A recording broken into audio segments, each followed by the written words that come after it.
a lot of information that many Nigerians need, because with the information he has, if only about 10% of Nigerians can get that information, I am very, very sure that Nigeria will be in a different path than it is right now. He's an engineer, he's a business development executive with over 20 years experience in Nigeria, and then he has worked in oil and gas, he has worked in telecommunications, and he has worked in the power sector. And you will agree with me that these three sectors are the tripod upon which Nigeria stands.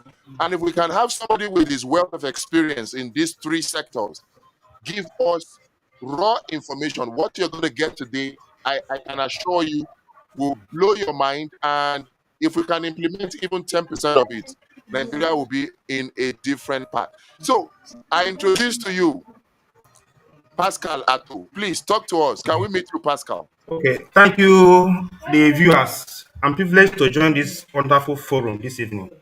Please, I want to send a notice. Most of the things I will be saying might be quite radical because most of them are not used to it.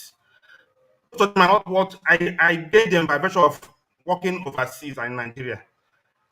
When you ask people what is Nigeria, they say it's a republic.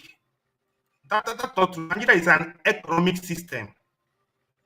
It's an economic system managed through political structures.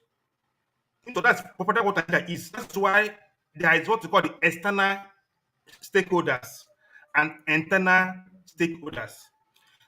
All the external stakeholders, the IMF, World Bank, they're only interested in our Nigerian economy. They want to grab our resources and take it away. So if you understand Nigeria in this context, you see where our problem is coming from. The problem is that we see Nigeria as a political system trying to share a cake. No. Nigeria is the economic system baking a cake. However, to share that cake, we have to introduce constitution. That constitution gave room to political structures we have across everywhere. That's why we need to understand what a country is in this context. Most Okay. of the wars America waged across the globe is not for political interest, it's for American economic interest. Africa was first invaded for slavery. When slavery was abolished, they brought they came to take over the partition Africa and impose their own administration up to 1960. When we got our independence, what they gave us is they allowed us to manage the structures while they still control it. It's like a company. You have the chief executive officer who is on ground. But the board of the owners of the company are the shareholders, who are the board of directors. Most employees don't even don't normally see them in the building. Who you see is your MD, who is equally an employee. The real owners of the business in a PLC are the stakeholder, the board of directors. So in Nigeria now, there is what they call the board of directors in Nigeria. These people are not even in Abuja. The Where are they? IMF, they're in UK. That is why if you watch, P2B went to Chatham House for an interview to meet those people. Tinubu sent I think we went there. Tinubu sent a rep. After interviewing them, they saw Tinubu as somebody they can work with. So these are the stakeholders in Nigeria. And they operate under multinationals. When I was in oil and gas, I noticed that most of them are extension of their national government. AG, Total, Shell, Chevron are extension of their own political structures. That's why when America invaded Iraq, after that invasion, I reported they have to move in, and I bought in, which is a company owned by the VP of the American, then moving into America, then into Iraq to control the resources. That has been the template of it. So if you take the history of the Ogoni crisis and share, you notice that is a political Dutch has a political interest in it. Dango Dutch has a political interest in that. So all these multinationals are the arms of. That's why when I was working in a multinational company. They have a policy that they can't go into a country to invest without the government taking at least 40% shareholding. That's why share SPDC Nigeria owns 60% there. Nigerian Ajib Oil Company, not Nigeria there because NNPC owns 60% in it. Mobi Nigerian Unlimited, MPN. Look at their contract. It's a joint venture. NNPC is part of that entity. MTN started having problem when those in government pulled out. In MTN, South African government have a substantial share in it. 30% belongs to Nigerians, the top elites. So that's how they operate. That's actually an economic system. Then the governors are the CEOs of their state. The president is the group CEO of Nigerian enterprise. Once we are the legislators are legislators are like the board of directors. In a democracy, the most potent arm of government is the House of Assembly, not the executive. Unfortunately, we keep focusing on the executive arm. If you can elect people like people to be into House of Assembly, they will hold executive and the judiciary accountable. House of Assembly prepares the template for governance system in any country. The template. Once you have low quality mediocres in House of Assembly, executive will have their way. If you watch during Saraki House of Assembly, he was able to hold Buhari accountable. Buhari was very uncomfortable with that House of Assembly. He did everything possible to make sure that Saraki does not return. Since that time, House of Assembly became rubber stamp for the ESCO, for the executive arm. For the once you capture the executive arm, judiciary is automatically being captured. That is why APC made sure that their candidate is the Senate president. They did everything possible to put Ababio there, and the result is not history. Now, coming back to Nigeria, Nigeria has three major problems: power deficit, insecurity, and lack of education. Let me start with the power deficit. Power, for those who read sciences, power is ability to do work. Power is energy per time. So when Nigeria, look at what happened in Nigeria, we sell our energy. Our energy is petroleum and LNG. We export it. Once you export it, you are taking the ability to do work out of Nigerians. And look at economics. When Nigerian energy is very expensive because we export the bulk of it. When you export the bulk of it, domestic supply is reduced. That's why we're paying so much for energy in Nigeria. We export our gas. We have 20 gas turbines in Nigeria. Only 10 are operating. That's why you have national grid collapse in the last 3-4 days. National grid has been collapsing because 3 months ago it was stable because the hydro dams were producing enough. Now we are approaching dry season. So right now we have to fall back to the gas turbines, and out of the 20 installed, about 10 are operating. And most of the 10 are operating under below installed capacity. Now, to address this problem, it's about thinking. I've thought about it. How can we really solve this problem? I come up with a solution. Very simple. Look at Nigeria. Between 8 a.m. and 6 p.m., we have abundant sun. Yeah. In every state in Nigeria. Most people are in their office. So if we introduce solar panels, while you are in your office, solar panel is charging up your battery for you to use in the evening. So in Nigeria, we have 2 voltage levels: 33 for distribution, 33 and 11 kVA. What we should do is 33 should be for industrial. So from 8 a.m. to 5 p.m., all the national energy grid capacity will go to the industrial centers only. Homes will be on total power blackout. By the time you inject 4,000 megawatt to all the industries, cost of production will drop. What happens today is some homes have power in the afternoon. It's idle. Nobody is there. Industries are running gen. There's a mismatch. From 8 a.m. to 5 p.m., move energy to commercial centers, industrial centers on 33 volts. In the evening, from evening, you do the opposite. In the evenings, industrial areas will fall back to their battery backup to power their security lights. Workers are gone. They only need security light to function in the night. So Then from 8 p.m. you restore people to homes for them to enjoy comfort, AC, watch television, go to bed. If you do that, the little energy we have, we go far. The mileage will be much farther than what it is today. Then gradually, we have to look backward integration of our oil and gas. When I was in oil and gas, I'm not to mention the company, of course, of the public. When I was in oil and gas, I noticed that exporting crude is not profitable. There are about 20 breakdown. If you divide that, if you divide crude, so many, if it's a hydrocarbon, it's a compressed hydrocarbon. When you refine it, you get petrol, so many, about 20 of them, including asphalt, diesel, LPG, so many of them, including the petrochemical. Once you take it out, what comes back to 9 is only two, three. Aviation fuel, kerosene, petrol, and diesel. The many ones are dumped and not, they don't come back to us. Because of that, we have to import asphalt to do our roads. It becomes too expensive. That's why to do roads in Nigeria are too expensive per kilometer. With Dangote refinery now, those asphalt will be captured in Lekki. Cost of road construction will drop. You see it now. And two, Yeah. if you look at our government, there are two key positions that government don't actually take seriously. Chief economist and chief engineer. These are those people that help the president and the governor to get value from their budget. They don't have this.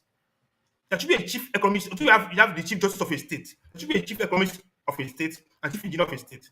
For every tender, they have to, their job is to make sure that the cost is optimized for the state. That's for the Okay. energy. Okay. Let me cut in here. Let's take it granularly. You have Okay. a lot of information and you're trying to push all of them out at the Yeah, I same think so. time.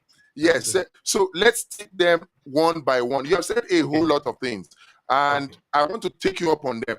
But first of all, we want to present solutions to Nigeria. Okay. And for you to present solution, you have to first of all identify what the problem is. Right Okay. now, somebody is in charge of Nigeria, and that is Tinubu. Correct. Yeah, personally, I did not vote for Tinubu. I don't know if you did. But the I did not. problem is that I felt personally that Peter Obi would do a better job. Now, if we were to think about it, right, what makes Peter Obi different from Tinubu in the approach to solving Nigeria's problem? That's what I Okay. want us to look at. But before we Okay. do that, Okay. Yakubu Gowon just turned 90 or 90 plus. And then Peter Obi went on his Twitter page and made some comments. And then Obidients started attacking him, saying all manner of things. I don't know if you heard about it. What's your take Yes. on it? Yes. Okay. What I see is Gowon was a youth without training or no experience when he was head of state. So we just need to forgive him and get with him. He was a military general, no formal education, just knows how to aim and shoot a gun. That is all I know that he knows. Because he made a statement that he has so much money, doesn't know what to do with it. How to spend it, yes. That That was means the that gist of he's not an educated person. He was not. And the reason is this: why did the first coup was sponsored by the colonial. masters. After those that fought for the independence were intelligent. Antonio, Enaro, Zeke, Aworo, and Co. But these four, they won't they did effort to get rid of them. It's not happening in Ghana. Kokome Nkrumah, they got rid of him too. That first coup was sponsored by the colonial masters because in the military administration, military leadership different from civilian leadership.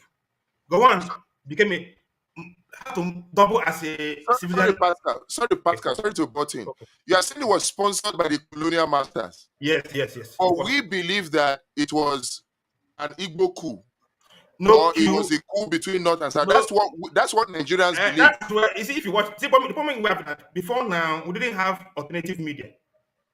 Before TikTok, there's no alternative to the Western media. It was YouTube, Facebook, X and Z, or what call it X and all that. Yes, Twitter. Instagram. They're all pro-American agenda.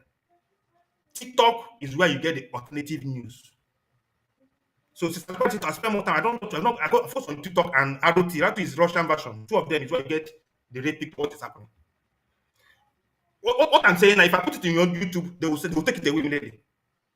It's not on YouTube that this type of things will stand. People, so that's why now that we're getting alternative, sort of no queue in Nigeria can be executed without colonial masters in support. Any queue they don't support, they will throw in sanctions immediately. That's why when Babangida wanted to step further, they brought in sanctions to push him out. Remember, if you remember, the wife said that it's time to go. Jonathan made a statement before Jonathan made that call that he convicted Buhari. He went upstairs. Who do you think he was had a call with before he came down to say I'm handing over? There is a external stakeholder he spoke to, and those people sponsored Boko Haram. That's why the Northerners said they know the sponsor. They can't say anything. It's only when if you look at what Abata said when a insurgency lasts more than 3 days, government is Government knows involved. about it. And it is true. Once government cannot do anything, it means that power above government is responsible. So which power is above government? The same people. Reason is that there are solid minerals in the north. Anywhere there are solid minerals, there must be crisis. Congo Republic, DRC, Niger Republic, Mali, anywhere there are solid minerals, they will trigger crisis. When you trigger crisis, there's no accountability. Anybody goes to a bunker.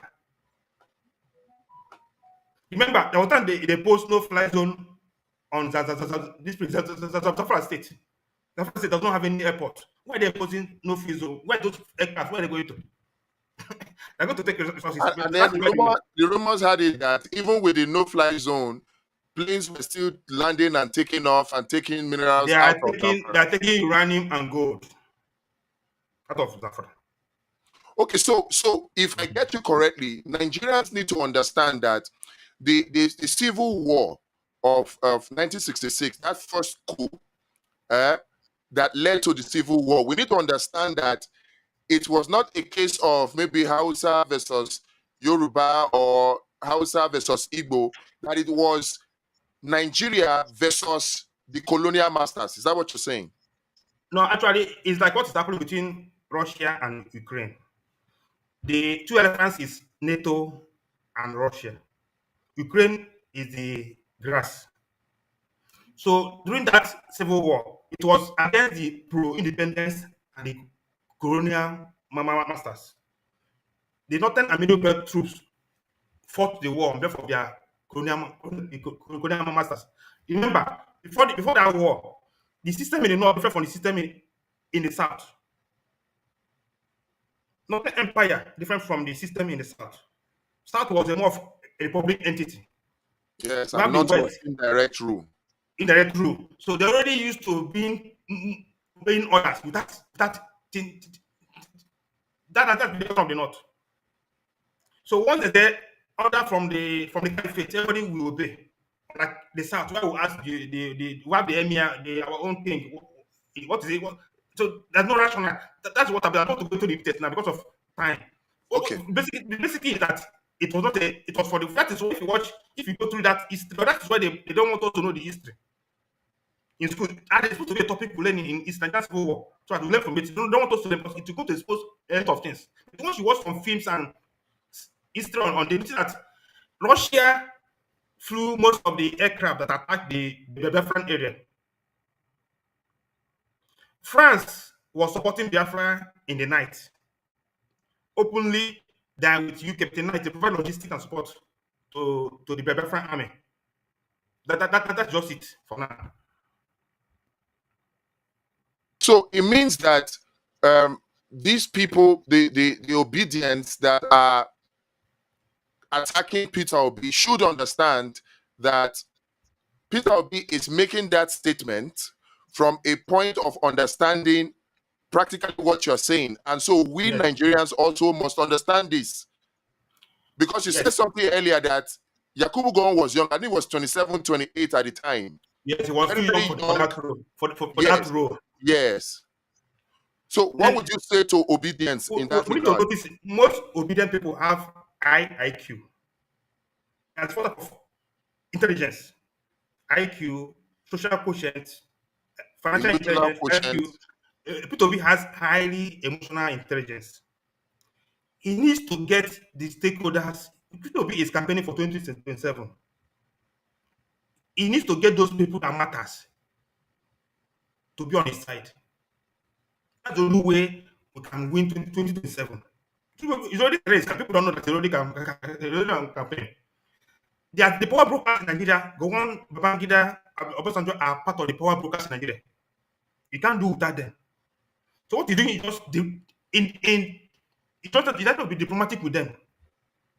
Diplomacy, the power in it. So people, Obidients should be educated to know that P2B is already campaigning. You can't win an election by you declare everybody your enemy. You can't win an election. You have to use diplomacy. When you finally, okay, let me give them history. Before he became the governor of Anambra, he was headhunted by there was a lot of corruption in Anambra under PDP then. So the Anambra elite wanted a change, supported by Obasanjo and Atiku. They wanted a change in Anambra. So P2B was headhunted. When he became governor, there were some agreements that were unethical. He had with Abga. When he finally became a governor, he changed him and did what is right. They started fighting him. That is why they tried to impeach him. That's why they tried to impeach him then.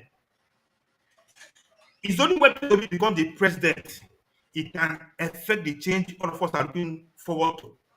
As long as he's a candidate, he has to extend orange branch to everybody, handshake to everybody. He needs support of everybody. Do you know that if the INEC chairman has sympathy for P2B, probably would have rejected that offer, and that's what happened wouldn't have happened. Remember, during 2015, the INEC chairman then has sympathy for APC. Remember? Hello? Ben? Hello?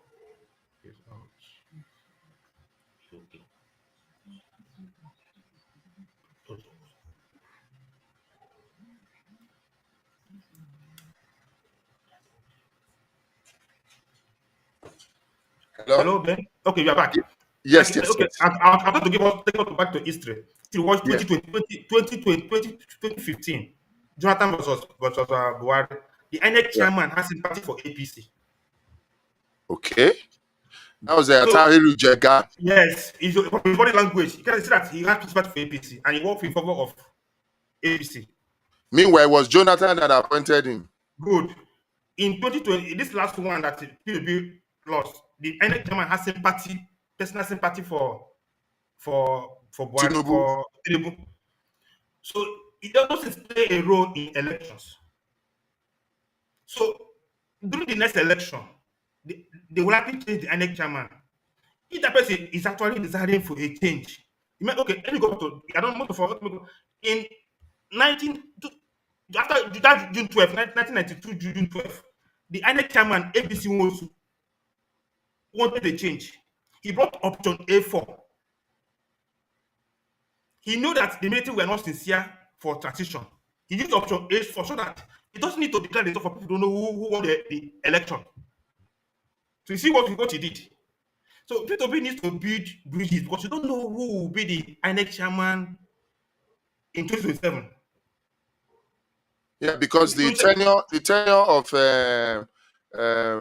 Mahmoud Yakubu, I think, is expiring 2025. Even if it doesn't expire, No, it's I bet you, expiring. You know, it's no, two even things. I mean, even Yeah. if it does not expire, people will not trust Northerner sitting there for the 20. He won't trust it. He will put a someone from the southwest.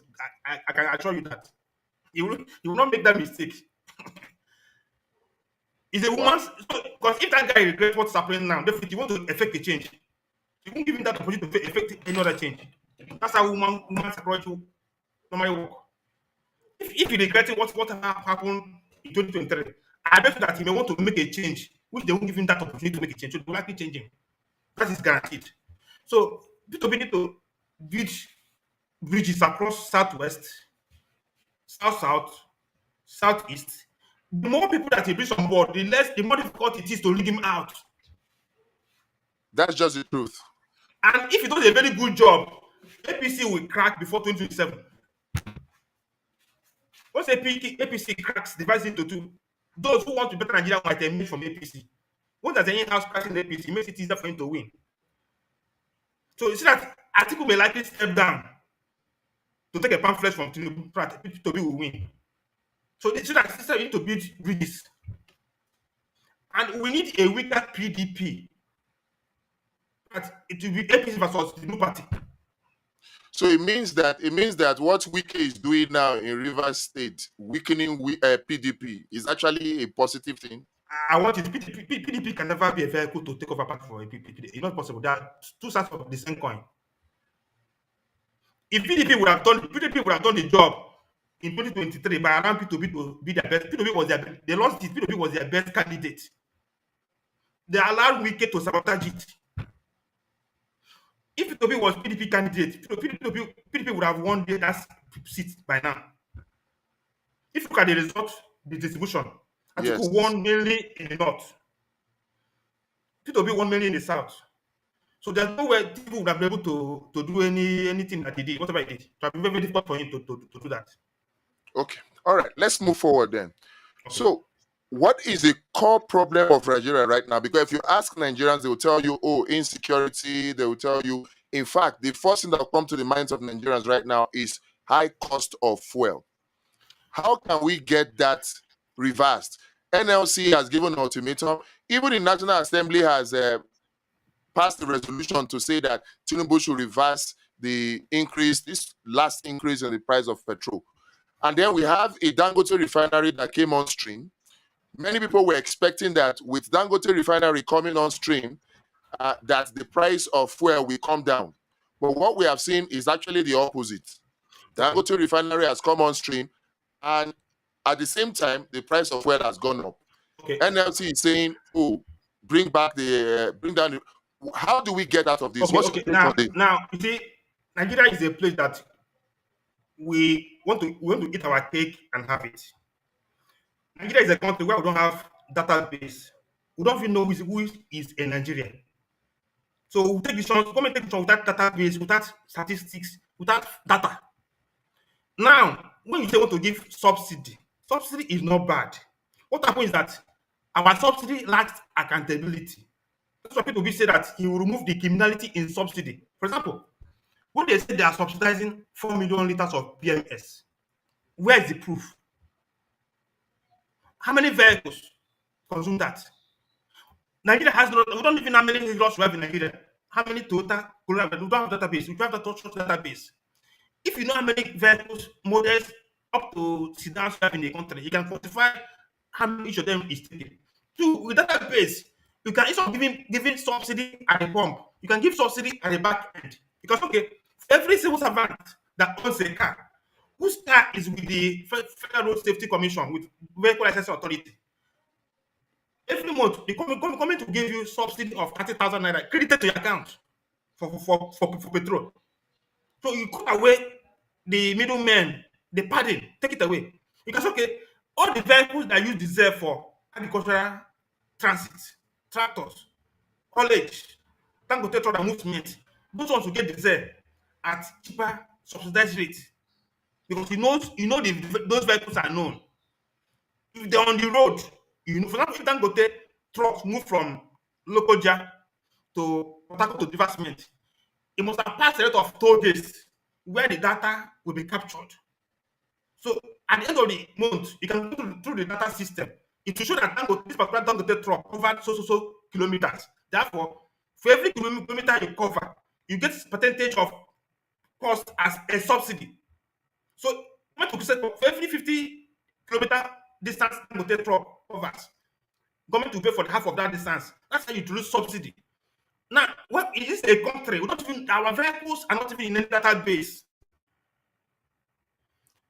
The commercial mass transit, there's no database for them. So we keep doing subsidy blindly. That's the problem we're having. In a multinational is like a mini country. If like a company like Ezomopi, they have over 100,000 employees. Every employee is captured in the database. Name, biodata, family orientation, everything is captured. Age to the last detail. That's how a country should be run. There was what we call citizens ID. They show a database of how many people are on the payroll. If you're on the payroll, you go to work, you're getting full subsidy to go to work. Once you are out of job, you are at home, you don't get any subsidy. It will show on the database. If you are into business, you have a healer that moves goods. The goods you are moving essential commodity, you'll be getting subsidy credited to your account. That's what we can come as tax rebate. Now, because our highways are equipped with digital tax sensors, as those vehicles are on the highway, they are being captured as being on transit. So you can't come and lie. When I went to South Africa, when there's any traffic offense, the system will pick you up. When you get home, you see ticket waiting for you to pay. There's no police on the road. The sensors will pick it up. This has because petrol in Nigeria is not just for petrol is energy. Petrol powers Nigerian economy. So the more expensive petrol we have in Nigeria, the less productivity. That's why in China they subsidize energy by building solar plants, hydro because in energy, the most cheapest energy is solar, followed by hydro, nuclear. Gas turbine is the most expensive, then coal. Cheapest is solar, followed by hydro, nuclear. Nigeria does not have the top cheapest one. We don't have it in abundance. What we have is which is gas turbine, which is more expensive. That's why we pay so much. Now, look at the petrol. If we can improve electricity access, most of 30% of petrol consumed by standby gens will be able to save. The volumes will drop. If the subsidy is on 4 million liters per day, if you take away the fraction that goes into running roadside standby vehicle, it's like the part of the subsidy will be conserved. Okay, sorry, Pascal. You're talking about subsidies, right? Mm. Personally, me, I believe that there was no subsidy at any point. Do you understand? So, talking about reduction in subsidy, help me understand. At what Okay. point was the subsidy paid? And who was the subsidy payment made to? Because But we're let in me- this country, 2023, they paid 4.2 trillion plus 3 trillion. That's 7.2 trillion for fuel subsidy. That's what we're told. Immediately after Buhari left, Mele Kyari was on national TV to say that, oh, they have not received any fuel subsidy payment. The group financial officer of NMPC was on national TV to say for the past 9 years, they have not received any payment for fuel subsidy, that in fact, they don't make any payment of fuel subsidy. But meanwhile, the Minister of Finance has consistently said, oh, we are using all our revenue to pay, and we're even borrowing to pay interest on the loans for subsidy. So I want to ask, who receives this fuel subsidy payment? Okay, they don't need to pay subsidy in cash. If you take 2 million barrels of crude to a refinery in Brazil, you take it to Brazil, you come back with petrol, there is a difference. That shortfall, when you borrow money to pay for it, that is subsidy. It's not going to show on any books because you're not paying cash, you're paying in kind. You take 2 No, million but barrels and come, Pascal, hold on. Let me break it down for you. When you take 2 million barrels of crude to a refinery in Brazil, okay, they will buy it from you. They will buy that diesel from you, pay you cash. You are getting the dollar of that 2 million barrel from Brazil. okay, When you now place order for petrol, you have to buy from Brazilians at the commercial rate of PMS in Brazil. okay, Now look at the accounting. The unit that sells the crude is not the unit that imports crude. okay, The NNPC upstream sells the crude.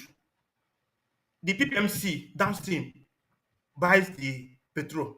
There are two different accounting systems. Are you getting me now?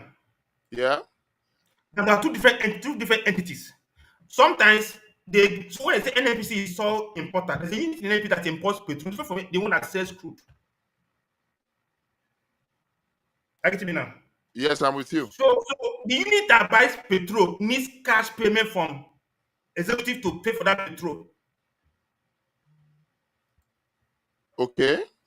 And two, sometimes we borrow dollars and mortgage on explored oil in future to pay for that loan. So today you may be producing 1.3 million barrels. 1 million is paying loans that Buhari has spent. So we only have revenue from 300 barrels per day, 300,000 barrels per day. So there's a shortfall for the volume of why our demand for petrol is still 40 million per day. The revenue from crude has nosedived. That's the problem we're facing now. I don't know if I'm making sense. No, I didn't get it. Okay, Because okay, right now, okay, go ahead. Go let me take break it it again. down. Yes. Yeah. Let me go back to history. During JJ, that is good of Good Jonathan, luck. Yes. they will say the crude oil. They will export the crude oil and Yes. get the petrol in. They were doing OPA too. That's Yes, oil processing agreement. That's the oil good. swap. Yes. They do that. Then we are selling. Then we didn't have loan burden, credit burden on us. After Jonathan, we entered COVID-19. Like 1 year of low oil, low oil, oil sales. As at that lockdown, our crude was selling below $1 minus. Remember, Yeah. why you going at minus? Government was borrowing money. They borrowed money without any accountability. When they borrowed those money, there's no accountability. The collateral was oil yet to be produced. Oil on the ground was the collateral for those credits they took from IMF and co. Now the loan has been consumed. There was a rate that now we're not during Jonathan, we're selling 2.2 million barrels. Now we're exporting 1.3 million barrels per day as of today. Of 1.3 million barrels, part of it is going back to pay the loan that that has been consumed with nothing to show for it. If those loans were spent in drilling to show up production to 2.4, 2.5 million barrels, today will not be where we are today. Just let me know. Will not be where we are today. No, So no, as no. of today, But Pascal, one question. okay. The responsibility. There's a reason they do. Okay, they do joint venture partnership or they do production sharing for contracts, right? Yes. The joint venture partnership is a joint ownership where the JV partner take responsibility for doing certain things, extracting the crude out of the ground, and then they share costs, That, right? that, that is yes. That one accounts for over 80% of our production. Good. Mobi, So, so, Mobi, so, Mobi. so, I'm so, coming. uh, Out of okay, hold on now. Out of every 10 drums, 4 belong to the IOC. good. So when you hear 1.3 million barrels, out of that 1.3 million barrels, 500 goes to the JV partners, IOCs. Out of that 700, part of it goes back to servicing our loans. So Is that what how were it we? is? Is that how it Yes, is calculated, or that, that, this that, is not that, that, that is why the IOC is saying that they can't sell to Dangote at cost price. They have to put a margin on it because they need to sell them more when they take it to overseas. If they sell it at cost price, that difference margin, they want to still making their margin. If Mobi takes our crude from Nigeria to go and sell in Houston, they will sell it at a margin. If they want to sell it at Dangote in Nigeria, that cost will be maybe too much for Dangote. Dangote try to buy it at cost price, Nigerian price, they will not agree. Because NNPC portion has been mortgaged for our credit. The part that NNPC is supposed to take and give to Dangote is no longer available because that one is servicing our loans. Dangote okay. is now trying to buy the other portion that goes to the IOCs. Okay, one question. Mm. See, all of this now, OPEC quota 1.5 million barrels per day. I know that Russia extracts about 10 million barrels per day.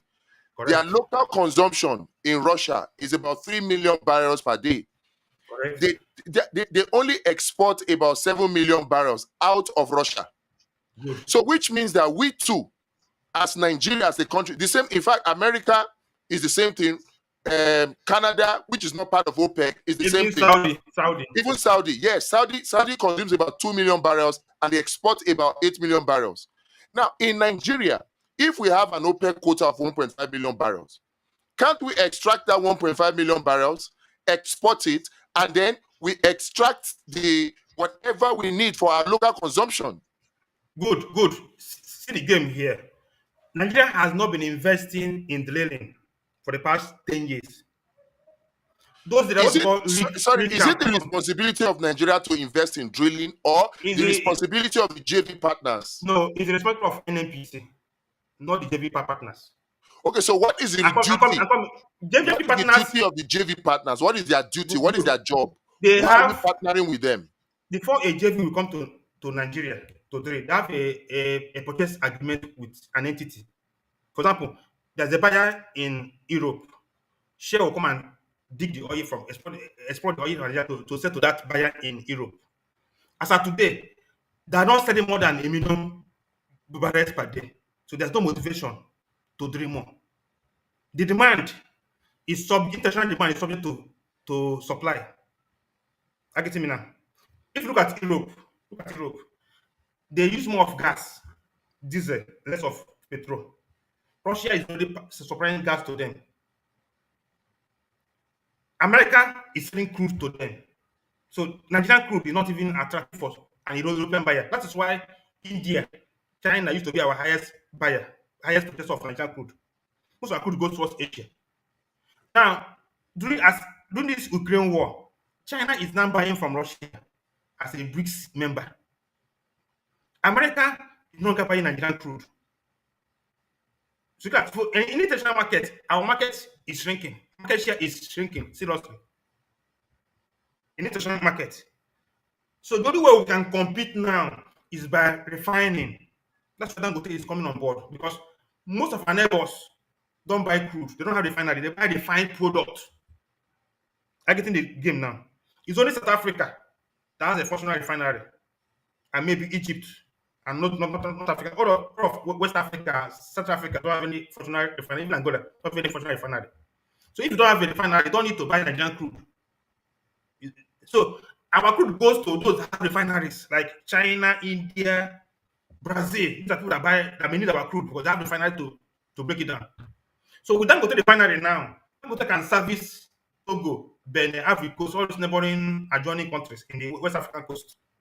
That's why they are fighting Dangote, because you got to take up the market share. If Togo sell alone, then we are importing petrol from Europe. They would rather import from Dangote now, because the landing cost to them will be cheaper. See, that's what the cartel is fighting. International cartel. So it's taking two refineries has already gone down now. One in UK, one in Scotland. The oldest refinery in Scotland has gone down now because of Dangote refinery already. Second one is going to shut down. Somewhere in America is shutting down already because you take market share from them. So you see that it's not Dangote has to fight both the external cartel and the internal cartel. On the internal cartel, there are people already into importation. They build four of them: Matrix, Rain Oil, Capital Oil. They build tank farms with vessels to import. Their business model is to import. So they to want to frustrate the Dangote, try they'll keep importing. Okay, but Dangote on its own. Now, explain to me, why is it that Dangote now comes on stream and then we are now buying fuel higher instead of cheaper? Good. You will buy high because that NNPC is not, it's supposed to take 650,000 barrels per day. So if you're not getting that crude from Nigeria, it could be expensive. You may be getting the crude from Brazil. Remember, if you watch the news, he imported some from Mobi. He imported some crude from outside Nigeria. The batch is selling right now. It's not Nigerian crude. If you follow the news, the batch of petrol is selling right now is imported from US. So you But we can't are import told that crude. NNPC gave him 38 million barrels of crude now. It does not meet the required 38 million. It's not possible. That's what, in If fact, the report, in fact, let me just do a quick Google search. it's not possible, because if Nigeria is producing 1.3 million barrels per day, where would they get 38 million to give to him? Like giving No, a whole. In a whole year, Pascal, we are doing 500 and something thousand. That is what they pledged. That's what they pledged. They have not supplied that. Pledging different from supplying. Now they commit, they will give to him. Commitment. They have not brought it fiscal and give to him. And if they give to him, at what price? Because it's only Nigerian quota that you can give to him at your own price. You can't take mobile quota and give to him at your own price. Do you understand what I mean? Hello? I'm with you. NNPC cannot take share quota and give to Dangote at their own price. NNPC must give that from their own quota to control the price and the cost. I don't know if I'm getting there. Okay, so I have something from Nairametrics here. Okay. Let me share it with you. Okay. Can you see it? It says that NNPC to supply Dangote refinery 17.6 million barrels of crude oil in September and October. What? At what price? They have not disclosing the price to us. At what price are they supplying that to him? Because if you can't give it to him at market price and want it to be cheap, it don't happen. At what price are they supplying this quota, this volume to him? Before now, Nigerian fact calculation comes from crude oil sales. Hello? Yeah, I'm with you. Before now, Nigeria will sell 1.3 million barrels of crude oil, convert it to Naira, and share the revenue. Across the 30 states. So if you give it to Dangote at lower price, what revenue are they going to share across the states? So government may be putting tax on it too. Hello? Are you considering me? I'm with you. Yeah. So it's possible that government is padding Dangote petrol price to maintain that tax, to maintain that revenue. Because if they give it to Dangote as below the market price, what about the margin? What is government tax? Where is it going to come from? Okay, so you are saying that the subsidy payment is not in cash. It's not in cash. It can't be in cash. It's in kind. So yes. where that's why we don't have any data. Because if you throw cash, CBN, Minister for Finance will have some information. That's what they don't have at all. That NNPC is a complete black box because they don't deal with banks. Good. So why does the Minister of Finance now come to say that we have paid and that they are borrowing to pay interest on loans taken for first subsidy? There is a shortfall. There's a shortfall on crude oil revenue remittance inward to Nigeria now. There's a shortfall. So they have to use VAT and other revenues to show that up. No, but VAT and other revenue can only come after whatever NNPC gets. NNPC remits to Nigeria. NNPC is not remitting anything. They are doing net off.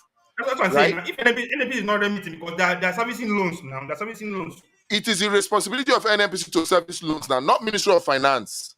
I'm coming now. No, finance borrowed the dollars. Finance will borrow the USD and mortgage crude oil. So the creditors will take the crude oil from NNPC, sell to cash out. So they have to reconcile. Let me repeat myself. The Ministry of Finance will tell the creditor, collect the crude from NNPC, sell and recover the money I borrowed from you, the funds. That's what I mean now. So when NNPC is selling crude, the payment does not go to empty. They're going to go to the creditor account offshore. So nothing comes to NNPC account as at now. That's the net off you keep hearing. They're doing the net off with finance. Okay, in 2023, Pascal. Yeah. NNPC exported 50 billion worth of crude oil out. Okay. And 10 billion worth of natural gas. $10 billion. Good. And then the total refined petrol product that NNPC imported is $20 billion. Okay. All the petrol, all the diesel that NNPC imported into Nigeria in 2023 was $20 billion. Meanwhile, from sales of crude oil out, the 534 million barrels that were extracted, and the natural gas, we have a revenue of $60 billion. Okay. If you do net offs, already. You have a surplus of $40 billion. No. You forget that JV takes their own portion. No. Hold on now. That's what I'm saying. If JV takes their portion out of the $60 billion, if you do the 60-40, right? What 30 about the cost billion. of what about the cost of production now? When you And produce, when you hold on, there are three components in that money you're calling now. The cost of yes, production, the cost of yes, production, yes. the JV portion, and the margin. The difference is what comes. The difference is what come to service our FAC. Okay, so let me ask this question now. And And probably that is why such a year that they are asking for their call out. They are asking for the government to pay their call out because they have spent money upfront. Government is not owing them.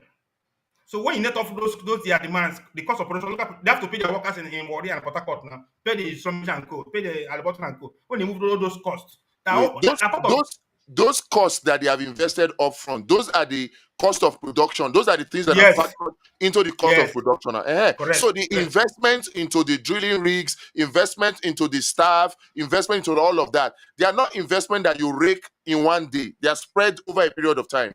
And these are investments that they have put in place for a drilling rig can last for 20, 30, 40 years, right? There's monthly recurrent costs every month. They Good. pay workers every month. Now, that monthly recurring cost, now, I'm looking at it now. If we make a total sale of $50 billion of crude oil, right? And then you net off and say, okay, cost of production. We are doing sharing now, which means that if we're Yes, doing 60-40, the JV will take 40% of the costs, and we will take 60% of the cost, right? And whatever is yes, left, JV will take 40% of the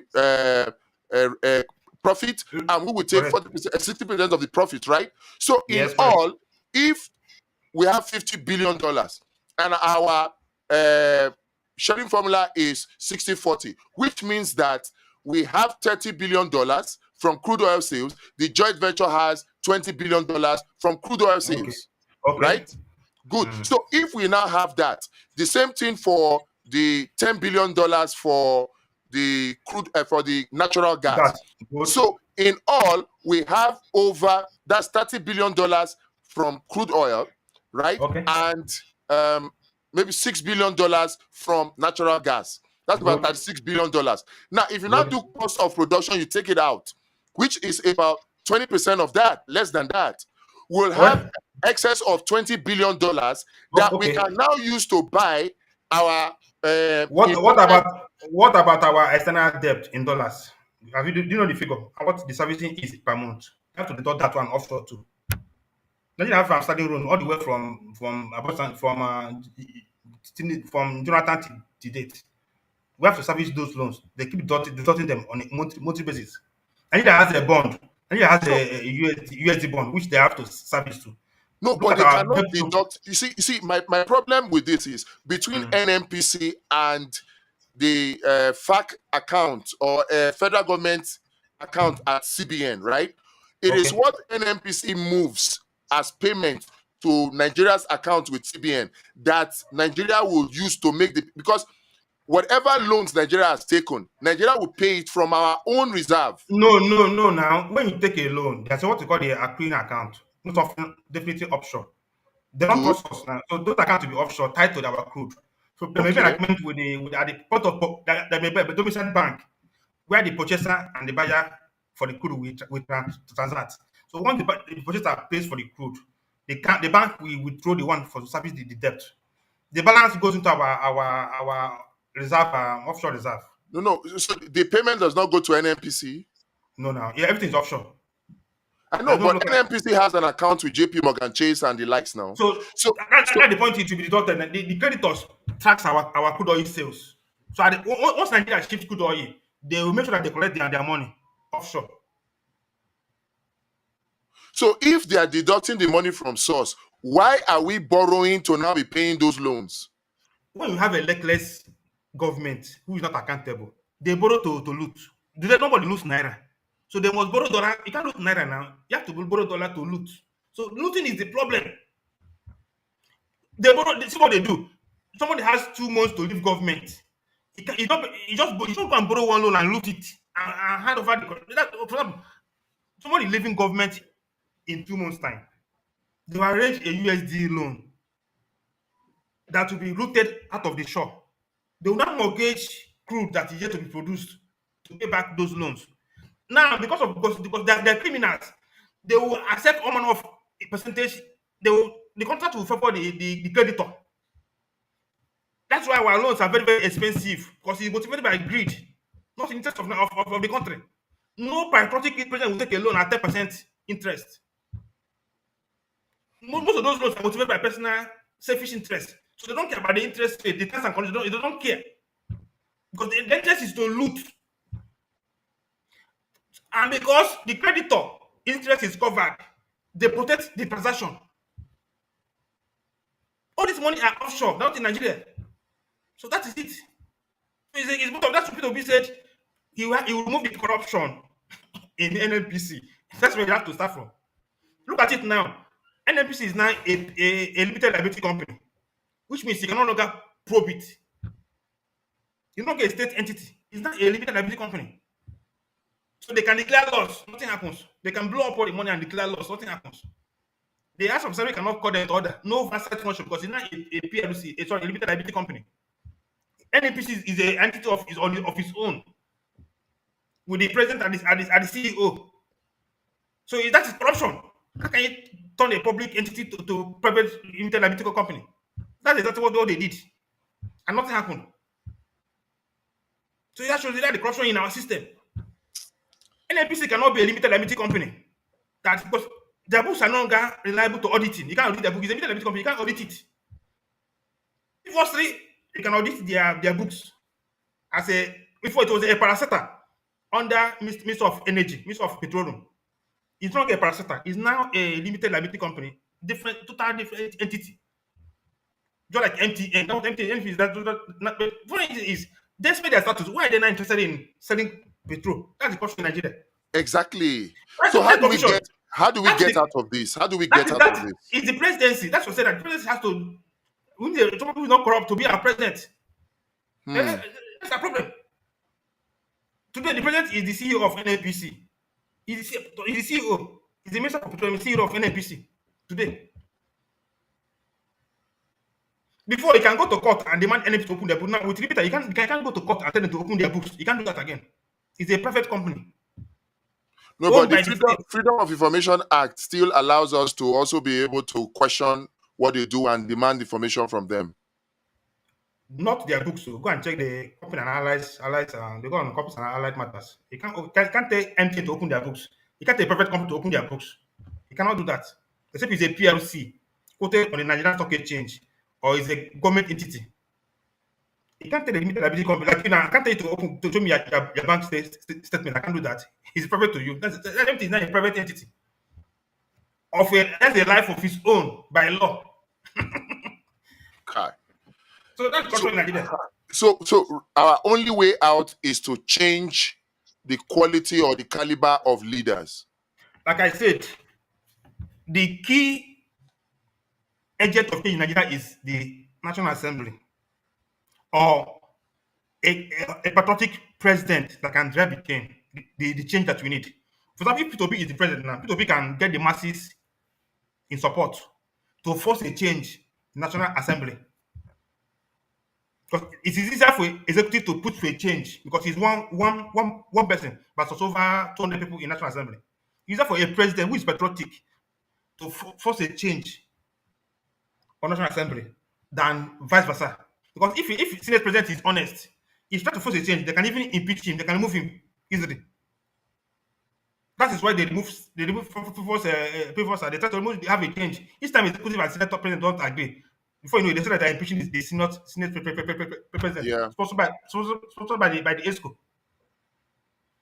So we need National Assembly to hold them accountable, which is going to be very, very difficult.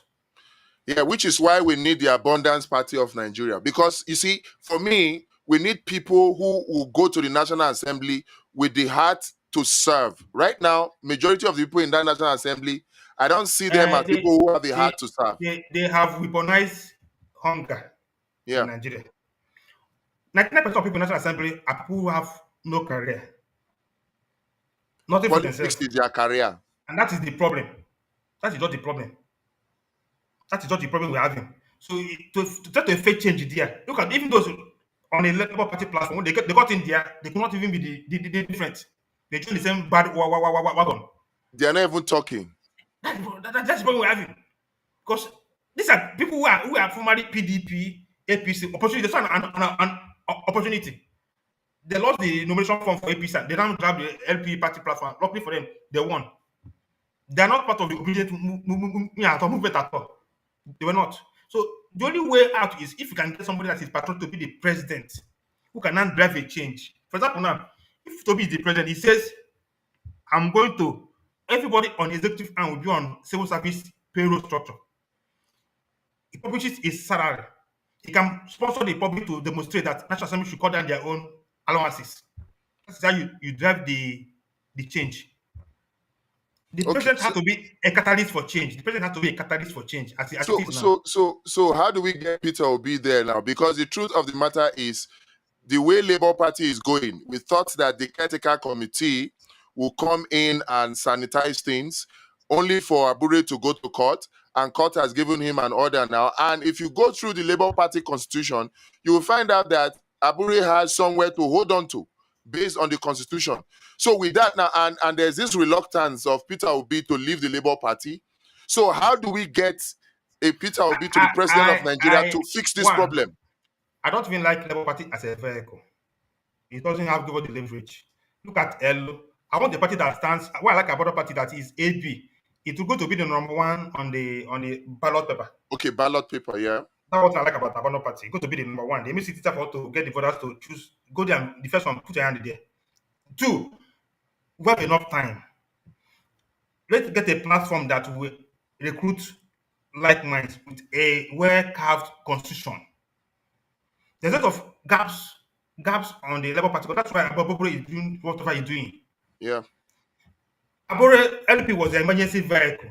That vehicle couldn't take us to. It's time to dump it and move on with an organic party around people like Professor Utomi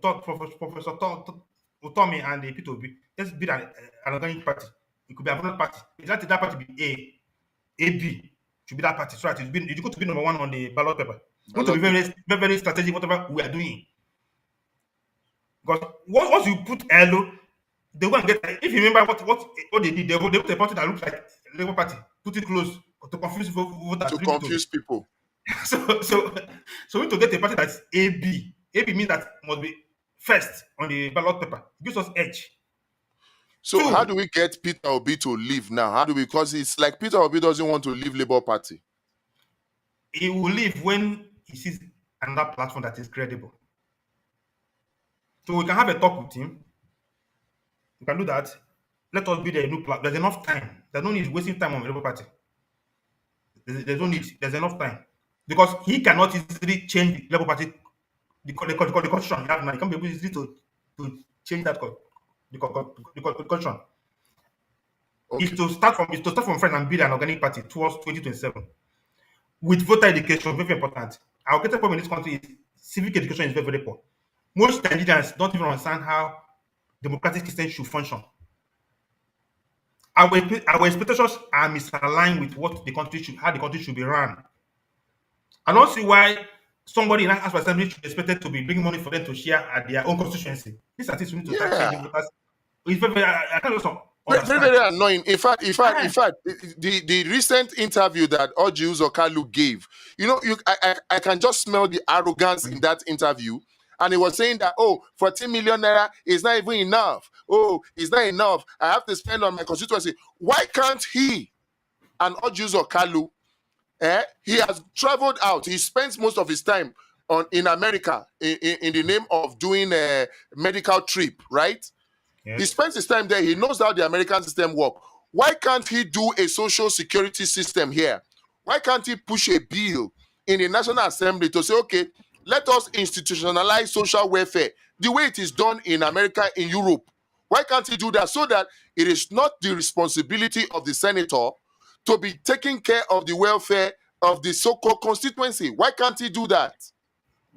Most of these politicians, like I said before, they had no life before politics. You can't give what you don't have. Most of them don't know much about economics. Most of them don't know much jack about economics and how a system should work. If Nigeria is an economic system, you need to understand how economics works to be able to be a quality politician that advocates for your people. If you look at the quality of discussions on House of Assembly, it's very embarrassing. Look at most of the things they discuss. For the past 2 weeks, Bobrisky is a national agenda. I don't understand this is our country. Honestly, How can Bobrisky be a top burner topic in Nigeria with all this our problem? I don't understand our people. So it shows the type of country we are living in. But Pascal, sorry, before you continue, this Mm, Bobrisky thing, this very dark man, EFCC, mm. many people see it as an opportunity to expose corruption. But then if you look at it again, Femi Falana now brought his own dimension into it. Oh, we are suing, you are defaming me. So the whole argument now is no longer about, oh, the corruption in the system. Even the fact that the National Assembly invited very dark man and Bobrisky, the National Assembly cannot tell me that they don't know that this is what goes on in the. That's why, as of today, he has been acquitted by National Assembly. They say they didn't find any evidence on him. That's the latest news that's happening now. Before I join this Okay, broadcast. from the hearing today. Yes, Yusuf mentioned it too. The National Assembly has cleared him of every. They have been cleared as at now. So it's funny. Cleared who now, Bobrisky or very dark man? Bobrisky has been cleared. Bobrisky has been cleared of no. He has no case. Nigeria, we The hail matter you. is that if they continue with the case, they will open the canker worms. They need to bury it immediately. A set of people have not been in the prison. We are saying we are not in prison. It's going to be an embarrassment to them, to the elite. If you quickly bury it up, that's just what they have done. So the whole essence of calling VDM and Bobrisky to come and do Just discussion, investigative hearing. just this. You see, this country, anytime they want to bury fact, they form a committee. There is CCTV in the prison. Yeah. Just go there, ask the inmates. They will just ask the inmate. They tell you whether he was there or not. Which hearing? I don't understand people. This country is a total of confusion. What which hearing to investigate? You go to the prison, play back the CCTV camera. It will show that whether he was there an inmate or not. Ask he must have a cell. Ask the neighboring cells, was he here? They will tell you whether he was there or not. He goes to eat with them. He doesn't eat alone. So at the refectory in the prison, they will be seeing him. By the time he ask 10 people, you have enough evidence. Each time you hear from committee, just forget that they just want to bury the facts. They don't waste their time. That's how the country operates. Each time they want to form a committee to say they want to do investigation, just caricature up. They want to just cause confusion, give you something to discuss about. Very simple thing. Look, let me tell you. Go to MTN, go and track his number. If he was not in prison, his numbers will be on. So it will Yes. show that. So you don't need to really hear it if you know what they're doing. You know whether he was in prison or not. In fact, you It's fun. can It's fun subpoena to show his that bank because records. You yes, can subpoena because his bank records eh, to see whether he transferred because money to whoever. he must be buying fast food wherever he was. He must be buying fast food. So his SIM card will be out of network for that 6 months he was in prison. So his SIM card cannot be active when he's in prison. So if they know this country, in fact, I don't understand it. Sometimes, the biggest problem is 90% of Nigerians are not properly educated. That's why they can get away with all this rubbish. During that election, I know that it had been rigged already. You know why I know that it had been rigged? The laws, I saw gaps in the law. The onus of proof should be on INEC, not on the candidates. If INEC declares the result, INEC will go to court and defend how that result came about. You don't need to be business to prove whether Tinubu won or not. I look at the electoral law. You see, it's like an exam. When you go to an exam with the long curriculum, the long scheme, you fail. So if you want to reform our electoral system, go to electoral law. Look at there's a lot of gaps there. One, accreditation to be fully digital, voting digital, collection digital, announcement of results, copy and paste. That's what it should be. In fact, if So, if, so, if, so, so, if, so, if the so, collation so, should be so, digital, immediately they are I'm coming. announcing See, from the no, polling no, unit. I'm coming. See, to be the voting ballot paper should be digital. Once you go there, you will see party. Once you touch here, just like the way if you go to ATM, Yeah. Like an ATM machine. That's how it should be. Should be everything should be digital. When you get there, you put your fingerprint. Once you put a fingerprint, it confirms that you're a voter. The next screen will be options. Once you vote, once you put your thumb on the option, the vote will go straight to the Central Collection Center, which will beam live across all the TV stations in Nigeria. They'll be showing the screen. The screen will be changing per second as people are voting. So at the end, after the period, the INEC will simply copy the screen and say this is the final result. That's how it should be. So what I don't understand. The opposition not even making any move to change the law. So I don't understand these people. Are they daft? It's like going to a football match that the rules have been rigged against you and you walk into the pitch to go and play. I don't understand. Are they doing okay? Then all the polling agencies should have an app on their phone. Exactly. Once you snap the form from EC8, whatever that form, snap that form, EC8A. it will move straight to the collection server, central server. Straight up. And once you upload, whatever is your allowance, you get alert immediately. So if you don't upload, you don't get any alert. That's how to put those polling agents on check. Once you upload the form, you get your whatever is allowance, you get immediately. Then you have to submit the paper copy to your local government party chairman for onward transmission to the national body. That's what it's supposed to be. So I don't understand. How can you do accreditation digital, vote manual? That is room for fraud. This country, I don't know where we're Even going at that, even at that, I'm saying something, and this for me is true because different people have different solutions right now. Some people think that the solution to Nigeria is divide Nigeria and save lives. You know, give us Biafra. Some says you so to do a republic and all that. Some people think that's the solution. For some people, they think that the solution is the constitution. Give us a brand new constitution, right? There's this wonderful man, the Nina's guy, Tony Nadi, is pushing this constitutional force major. They believe that. But at the end of the day, what I see as the problem is this. You have a situation where we are pushing solutions that will still end up on the table of this current crop of leaders. Good. And they know that in implementing those solutions, do not favor them. So they won't implement it. How is this electoral reforms going to be different? Because if you say they should push for the laws to be changed, right? At the end of the day, it's still the same people that we want out that are now going to be in charge of giving us these electoral reforms. Is there no way we can work around the system as it is now? Because I think there is. Okay. We have to start from educating the masses. What happens is people don't normally do anything. 2 months to election, Omno party will start campaigning. They want to contest. That's rubbish.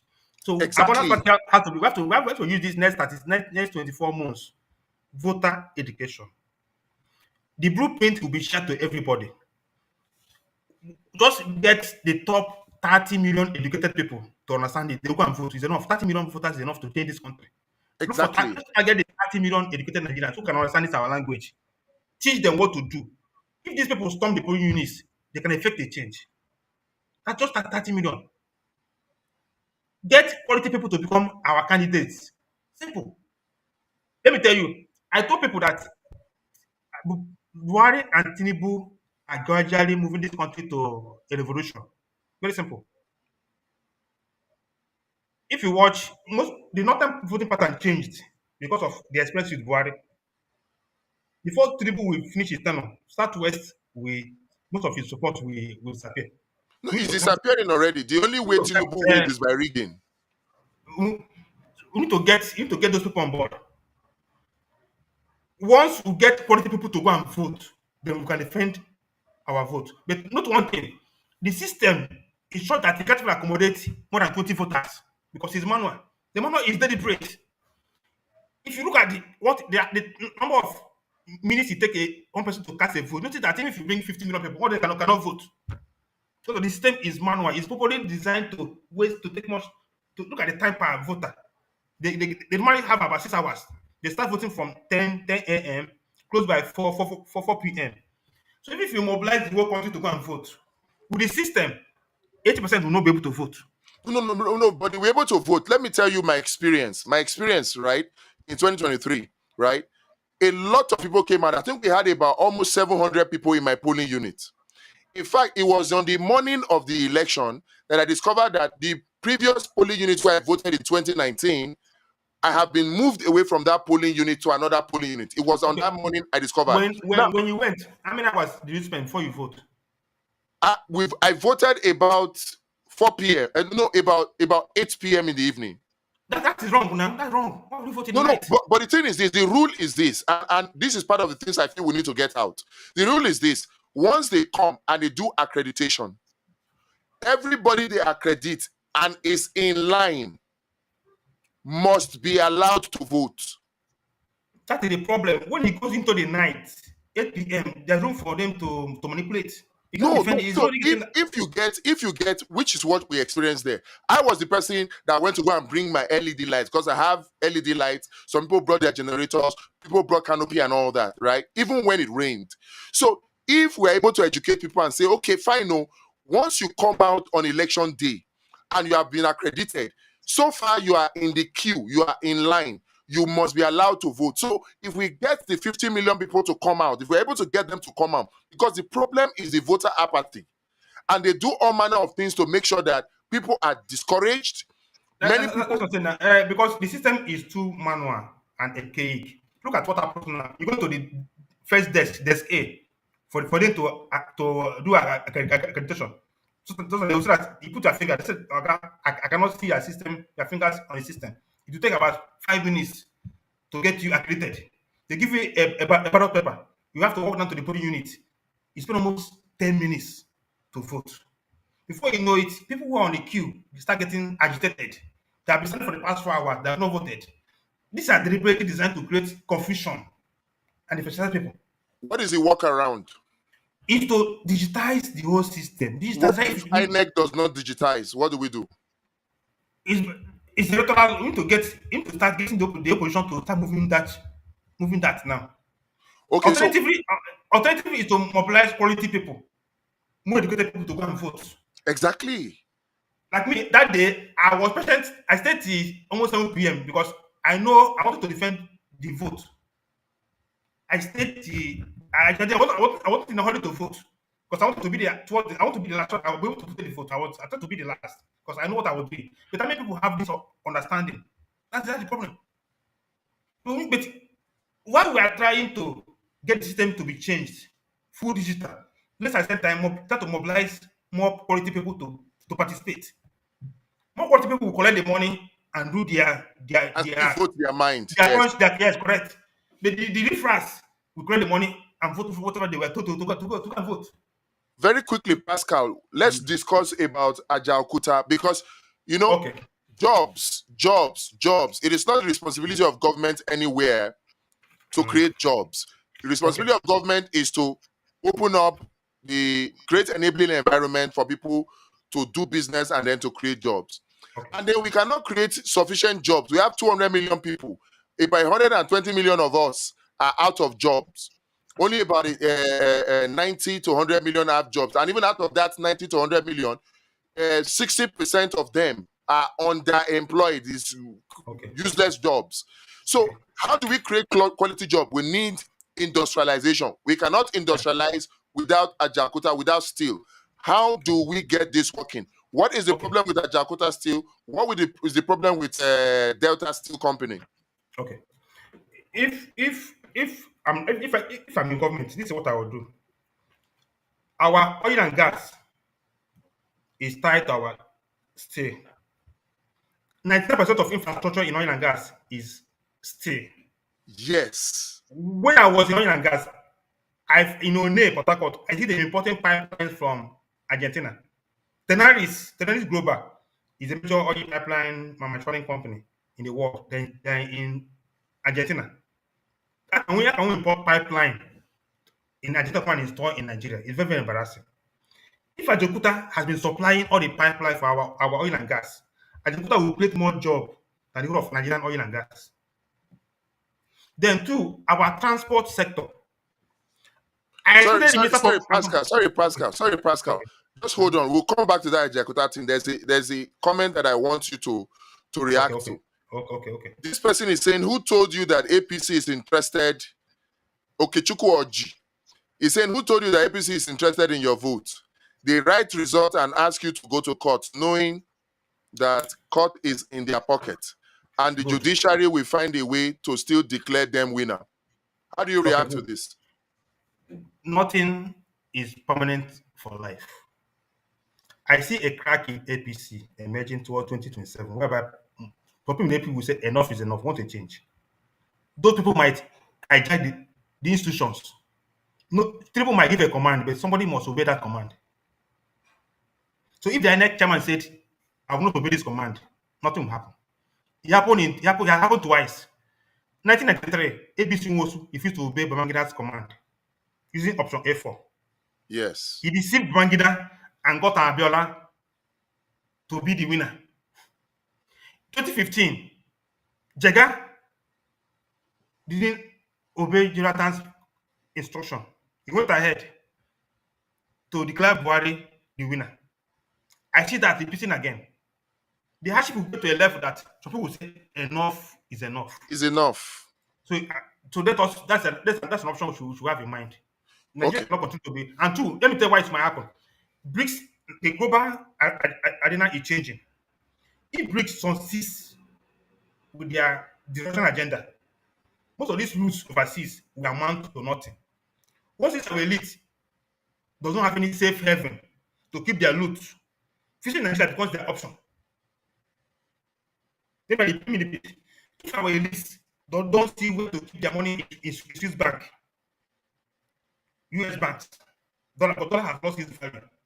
The only place they can keep their loot is to fit Nigeria. Today, they have options overseas. Once that options are no longer viable, the only option they will have is to fix Nigeria. So that might happen. So let us keep our hands crossed. As long as there's a way, there's a way. Yeah. Yes. Yeah. So before we come back to Ajaputa, let me just also tell Okechukwu this. You see, we Nigerians, we have found a way to make APC look like they are very powerful. They are not so powerful. We have found a way to make Tinubu look like he's very powerful. He's not so powerful. Tinubu is only as powerful as the structure and the people that are in that structure. Structure is people. The problem that we have and the advantage that Tinubu has always had is the fact that the majority of Nigerians have been discouraged. They have been socially programmed to be discouraged and not participate in elections. If out of the 97 million people that took PVC, 50 million of them came out, it will be almost impossible for Tinubu to rig. And the truth of the matter is that they rig systematically. They understand that there's power in the polling units from EC8A. So what do? Look at what happened in even Edo election recently. The PDP agents at the polling units were bought by APC. PDP agent, because you had places where there were strongholds of PDP and APC were winning, and we were told by the person who gave that interview that PDP gave 10,000, but APC gave 30,000 to buy votes. So you understand? So you see that if we have people that come out and say and understand, like you're talking about that 30 million, they come out, they're educated, they know, yes, they will collect money, but they will still vote their conscience. If we are able to organize around polling unit from EC8A, there is nothing the judiciary can do. If we organize very well, we can tame the excesses of the so-called thugs. We can tame the excesses of the security agents. We can do all of those. If we do the right things, right, like we're trying to do on the Abundance Party, I can tell you for sure that even if Tinubu likes, let him be INEC chairman and be security agents and be thugs and be judiciary together, we will still defeat him. And that's the truth. Okay, coming to the steel is the heart of any industrialization, not even oil and gas. If I'm in government, I'll look at value. I have to start unlocking the value chains. If you fix Ajakuta will supply the steels for the oil and gas.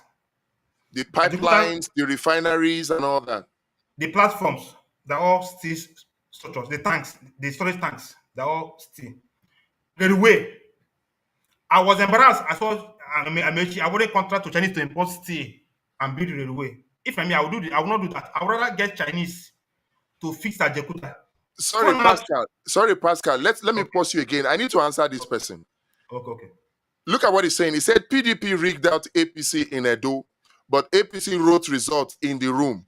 You will know this by what Obaseki captures as PDP result. You see, the problem with this, Okechukwu, and let us go. After I answer this, I want us to go to Mm, the issue of the iron and the steel, mm, right? Ajakuta steel. But I want to say this to you. If PDP, and I said it before, if PDP had original Form EC8A result, they won't need to go to INEC.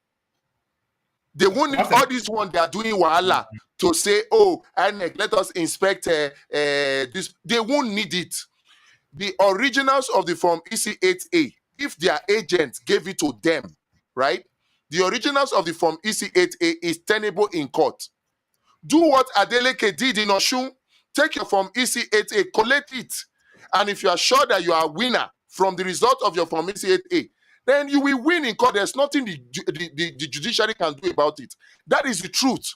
But the problem is that you have political parties that are lazy. They just think that, we'll do this, and then they don't do the right things at the right time. If we take Form EC8A seriously, and you have originals, which is part of the problem that even Peter Obi had. Many people don't know when the Supreme Court penalized Peter Obi's lawyers for not tendering evidence. It is the originals of Form EC8A. We didn't do that. We're submitting photocopies, and the Electoral Act does not allow for photocopies. That is the truth. Let's not be sentimental. We can defeat Tinubu with INEC, with security agencies, with judiciary, with thugs, and election violence if we do the right thing. All we just need to do is to be smart. That's all. We cannot throw our hands in the air and say, they know how to write. You cannot just blatantly write. There has to be a platform to write. We allow them the opportunity to write because we fail to turn out. If we turn out during the elections, it will be difficult for them to write. So that's what you need to understand, Okechukwu. Let's continue with this, how to solve, because people need to be alive before 2027. The hunger in the land right now is so serious. Sometimes I just wonder, how is it that Nigerians are even able to cope? I wonder, because my wife gives me every Tuesday she goes to market, she'll tell me, so. Do you know how much people spend? I don't know how I do it, but in my house, every month the budget is about 2.5 to 3 million. And that is despite a lot of pruning down. And I wonder, how do people do it? Electricity alone is 180,000 on electricity. And the band A that they forced us on, the band A, it is hard for us to get even 20 hours of light. Then you go to this thing. I feel we have reduced the cars now to 2. Initially we used to drive 3 cars, but now we have reduced it to 2. I drive a Kia now because it's more fuel economical. I have a Toyota SUV that I spent 120,000 to fuel it, to use that for 1 week. So I wonder how Nigerians cope, sincerely speaking. I wonder how Nigerians cope. And that is why, for me, we have to start talking solutions. How do we create the jobs that we need? We need industrialization to create the jobs for Nigerians, because forget the increase in the price of petrol. If we have purchasing power, if I'm earning 50 million a month and you put fuel at 3,000 naira per liter, and majority of Nigerians can afford it, they will not mind. But the truth of the matter is that our purchasing power has been reduced. Meanwhile, they are increasing our cost of living. That's the problem. So let's focus on this Ajakuta. For me, I'm interested in it. If we get it right in steel, we will cascade all the solutions will cascade and grow. And then we'll create all the jobs, improve people's earning power, purchasing power, and then all of this will fall in place. I don't know. Please continue, sir. Okay, if I'm in government, what I'll do is there are 2 key sectors in the government: mines and steel, oil and gas, and agriculture. These are the 3 to unlock values in Nigeria, and I'll break it down. From steel we supply all the pipes, platforms for our oil and gas infrastructure. From steel, we will roll out all the steel for railway lines. By the time we run over 20,000 kilometers of railway lines across Nigeria, you will create, for every railway line project, you are creating jobs in Ajaokuta, in the transport sector. Then from steel, we power the automobile. Every automobile is 50% steel, 10%, 10% People like plastic. Innocent and Nod will Nothing. have. Nothing. Then telecom. This country has 50,000 towers, all imported. Look at tons imported. By the time you unlock this value chain, most Even the graduates, transmission line for power. Transmission line for yes. power. So they're over they're over 100,000 towers. Telecom 50, power lines 50. By the time you do this, you create graduate jobs everywhere. Then coming to agriculture, coming to declare emergency. Why can't we feed ourselves? Nigeria has enough sunshine. Agriculture is about is photosynthesis. We have enough sunshine. I'll go back to the Land Use Act. Look at the Land Use Act. Government has to acquire more land for agricultural purposes. Every year, government will send in tractors to grade the hectares of land for farming. From Lagos to Benin, left and right, wasting. 1 kilometer both sides of that road should be turned to farm. Lagos, Abuja to Kaduna. See highways, bushes wasting. No, convert those things to plantations. We have to feed ourselves. Once you do this, then you focus on the cash crops. Nigeria is 200 million people. Textile, clothing, which is cloth, is a byproduct of farming. You can see the value chains. Trying to clothe 200 million Nigerians is a serious business. So Nigerians must clothe ourselves. You need at least 1 million tailors in Aba to clothe Nigerians. We are creating job for tailoring industry. Shoe. Why can't we wear our own shoe? That's why the president comes in. The president is wearing a Aba shirt, Aba trouser. Those things becomes fashionable. Jonathan marketed senators. People are even wearing now. Jonathan was the first to wear it. It becomes a fashion icon. Everybody want to wear senator now. That's how you create value. That's why I say a president is an economic catalyst for any nation. Tinubu's lifestyle has impact on the economy. He doesn't know. If Tinubu makes palm wine national drink, I tell you, all the elite will switch to palm wine against red wine. Palm wine will become a mega industry in Nigeria. If a bottle of palm wine is 1,000 and a place like Delta and Enugu that has palm wine can produce 1 billion bottles, that is 1 trillion naira worth of industry just from palm wine to replace red wine coming from Spain. When I went to Spain those days, it is a local drink in Europe that this artist will celebrate here. It's a local, it's not like our palm wine. It's a fermented grape. That's what red wine is fermented. It's a local wine, local drink. Then you go to Kai Kai, which is dry gin. Why would be important Sapele dry gin? water. Bottle it. You can get another 5 million naira, 5 billion industry in Sapele producing London dry gin. Then you go to the beer industry is where I will make a drastic change. I call them the four of them. Either you bottle beer with Nigerian cereal or you pack and go. Pick up your Nigerian beer. You see, malt, sorghum. These are imported. See, Can't we plant malt here? Can't we you don't, plant you malt? don't, you don't, you don't plant malt. You can produce beer from maize. The problem From is that corn? I'm a experienced person. Starch is starch. Beer is a fermented starch. There's no difference. Uh-uh. They don't have the flavor. That's the thing now. So The starch. beer can be made. Beer can be made Hold on. Yes, now from the corn. starch. Hold on now. The starch in corn, millet. When you break it down to the chemical composition, there's no difference now. That is the way. So the problem that the plant is built to process sorghum, not maize. That is why they keep importing. You see, these multinationals, they they go to put factory in Nigeria to support The agricultural their base. yes. Okay, my last where I was before, I was managing ABVF. ABVF is former SAB Milan, the producer of Hero beer. They are bringing cereals from South Africa to bottle beer in Nigeria. So we are for the farmers. Instead of drinking beer in Nigeria, you're producing a farmer in South Africa who is planting the sorghum, malt. Those cereals grow in winter in temperate region. Nigeria has millet. Nigeria has corn. Produce beer from corn and millet.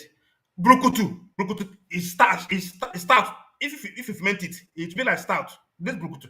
It's a local brew here now. It's local brukutu is like stout now. So that is it. By the time you convert, I will not go to Coca-Cola. Take Coca-Cola. I don't want to see Coke and Fanta in our I don't want to see Coke and Fanta in our market. Go and package our fruit juice as soft drink. I tell you, Benue orange fashion will boom. If Coca-Cola and Pepsi start bottling Benue orange, mangoes and fruit juice is headed than Coke and Sprite. If they start if people start buying orange juice from Benue in Coca-Cola bottle, Benue economy will boom. See what they do. They bring color from black that color, black coloring, add water and sugar. That is Coke. Yeah. That's Coke. So that black substance they bring from South Africa is from America. That's called that's black substance that gives you that color. That's the word that bring it to us. Replace that with our fruit juice, which is healthier. If people are drinking organic orange juice in place of Coca-Cola, Nigerians will be healthy. So you unlock, you see how you so many people as they plant oranges, they start planting more orange trees because Coca-Cola is coming to harvest from farms. When Obasanjo banned fruit juice, the effect is now Chi group. That gave Yeah. birth to Chi group and Fruta, two of them, Fruta and Eva. Today, Eva is made for Nigerian fruits. That's why Benue production is booming. So that's why you lock value chain in Benue. Then when it comes to our food, I will ban Indomie. I'll tell Indomie, process our cassava. Igbo people call it abacha. Process our cassava as alternative. Or you find a way to produce Indomie from maize. No more wheat. We are importing wheat from Russia and Ukraine. That's why Okay, you unlock value chain. Pascal, this Value one, chains. this one, this one talks about unique identification number for all citizens. This will help in planning and reduce Good. pressure. Okay, You good. know, you were talking about this thing earlier about data. Yes. Nigeria does not have database. That's our problem. So you make decisions in a house of rock without informed data to work with. When you say you want to give subsidy to students, how many students are there? What is their distribution? What courses are they studying? You can't be throwing subsidy blindly. I just I want to give subsidy to STEM, science, technology, engineering, and my mathematics students only. I want to focus on these people. If you start giving them subsidy, people will now push their world, their children to go and study those courses government are giving subsidy. Subsidy for. Subsidy is a tool to drive behavior in the society. If you put subsidy in engineering courses, mathematics, he said anybody that from phase CS, if you have 2-1 free school fees, everybody will start working hard, start producing quality students. Just Because like Peter Obi did for first class in good, Anambra. if you enter university, once you get first class, free school fees, second class, you pay discount, third class, you pay full school fees. Students will sit up. They will sit up. You start producing quality, high educated citizens that add value to the economy. There's some courses we need to phase out. Religion, all those funny courses that don't add value to the GDP. Minimize them. Produce the ones that add value to the economy so that the GDP will grow. The database, the problem that if you get a database now, nobody can read. That's the problem. Don't want to have that database. They keep compromising the database.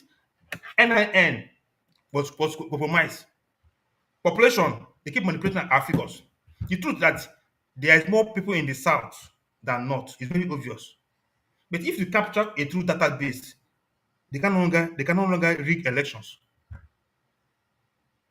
That's why our database is being compromised every time. If you get a complete database, you can't rig election because That's the truth. database because the voters card, because everything.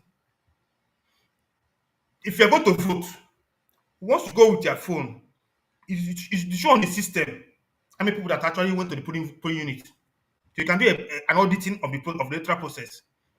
The sales site will tell you this polling unit had a population of 200 people within that period.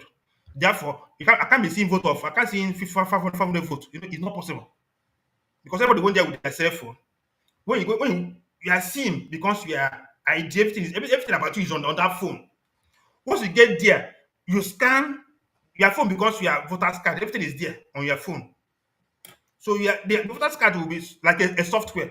Once you get there, the device we connect to the device. Once you connect to the device Wi-Fi, the electoral Wi-Fi device, the hotspot is there. Connect to, it pull off your data.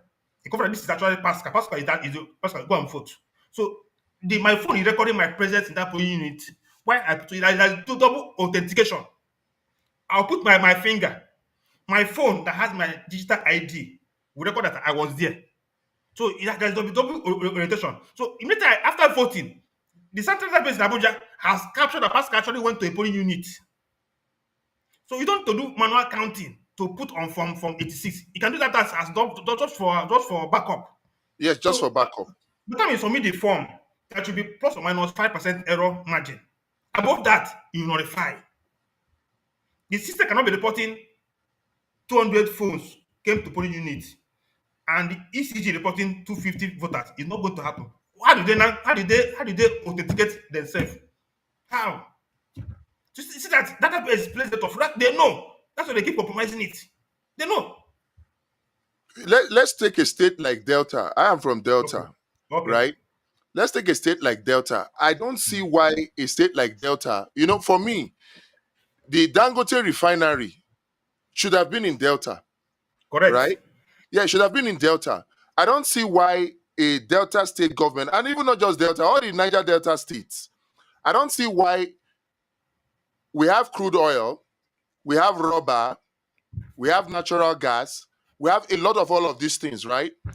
We have the refinery in Warri, we have Correct. Delta Steel Company, all of those things. And what the government is thinking about is how to build stadium. How do you see this? That is madness. Every government expenditure should be tied to IGR and GDP growth. Do you know COA? COA grew, if you look at the statistics, the COA grew the economy by 51% because he focused on investment that has direct impact on the IGR. First thing he did was to get Asaba Airport to run, which is now the fourth busiest airport in Nigeria. After Port Harcourt, Abuja, Lagos is number one, Abuja is number two, Port Harcourt is number three, Asaba is number four. With that, most of the middle class in Anambra crossed over to Asaba to have access to the airport. Second thing he did was schools. And hospital. He built a specialist hospital in Asaba. Those people that used to go to Uniben, University of Benin Teaching Hospital, now visit Hash. Pharmaceutical companies started establishing around that facility to sell drugs. Tourism. During Okowa, Asaba became the second Nollywood capital in Nigeria after Lagos. Yeah. Most of those actors must stay in a hotel. Hotel place started booming. There's more hotels in Asaba right now. So you see how there's a chain reaction. Then, because of the quality of the roads he provided, most middle class start coming over to invest in shopping malls. Instead of building shopping malls in Anambra, they chose to build in Asaba right now. A lot of shopping malls coming. ShopRite came in. Four more came in after ShopRite. These people came out. Every day from market came in. Market Square came in. Town Hall Square from Lagos came in. From The Shagamu. town About five hall of that them. is different from Bala Blue. Yes, no, the town square supermarket. Town square supermarket came in. There are about five of them that came in now. These are the supermarket that came in. Then Rain Oil, Matrix, and Northwest invested in tank farms. So all the people going to Lagos all the way from Ebonyi, Anambra, Enugu, they buy petrol in Asaba now. So the turnover is high for PMS and diesel. See the value chain. Then for agriculture, he focused on internal rows. So data state he didn't cassava provide using cassava Processing. farming in Nigeria processing Gary. Everywhere you see most of the yellow Gary is seen in Nigeria, it's coming from data state. So he built rural road to evacuate those goods. So most people from Anambra, Enugu, they go to Delta North to buy Gary, all the way to Sapele. So not Sapele, Uyeli, towards Isoko, Kwale, to buy plantain, all the way from Port Harcourt. They go there to buy plantain and go back. So these are what rural roads can do. Because without rural roads, those agricultural produce cannot be evacuated. So, in your opinion, now, what is the governor of Delta State? What would you suggest he does? What will you advise to Okay. him as against what he's doing now? Delta needs a 50 years development plan. In that 50 years, Warri will be the heavy industrial zone of Delta State. Heavy industries will be in Warri. Abo, Delta Central, will be agricultural zone. Abo has the soil for plantations. Two crops, palm and rubber. Palm and rubber. Rubber for tire production. Palm. Nigeria, we're importing red oil into Nigeria today. Very, very embarrassing. Palm is most efficient carbon chain capture. It's the most efficient tree in terms of converting carbon. Plant.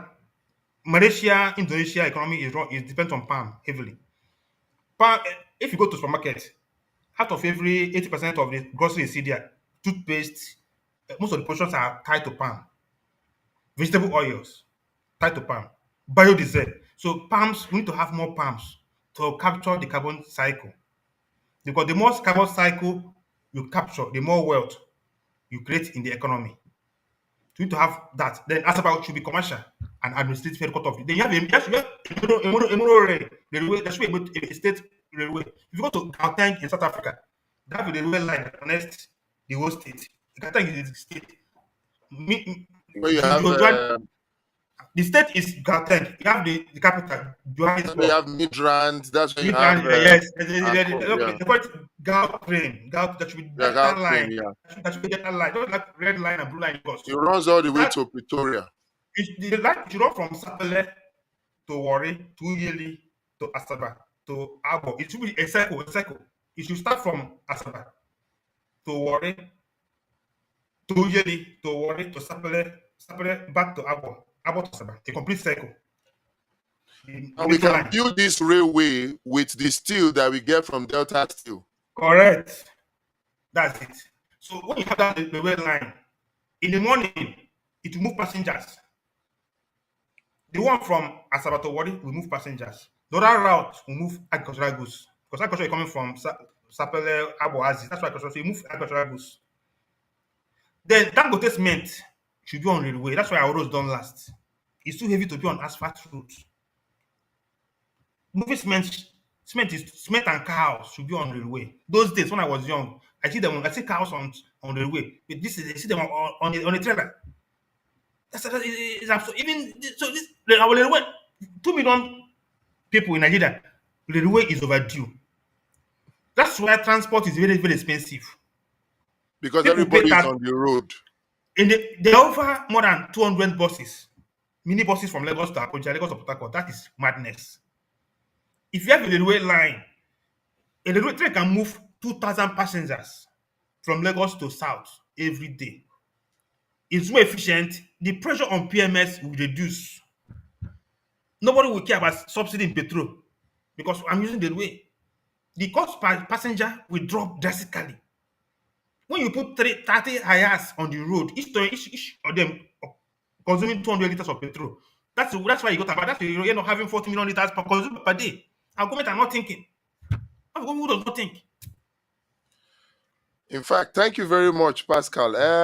We have done almost 2 hours now. Okay. I think we'll call it a night, and then we'll rearrange and re-strategize for tomorrow. Okay. I'll chat with you after this.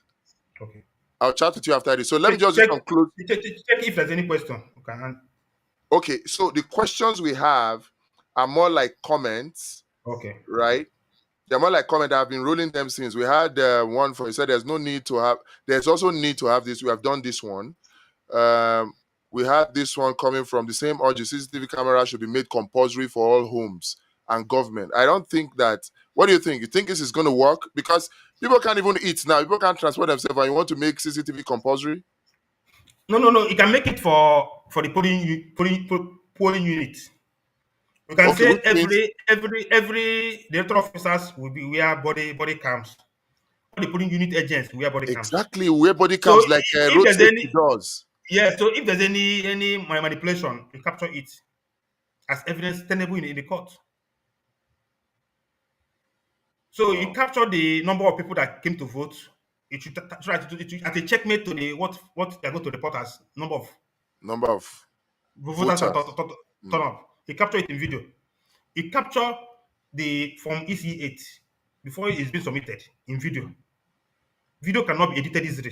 These are things Exactly. evidences you tender in the court. Pictures can be edited. So upon tendering the original copy, you tender the snapped copy. These are things you present in the court to make it a proof tight evidence. If there's any violence, snatching, you capture it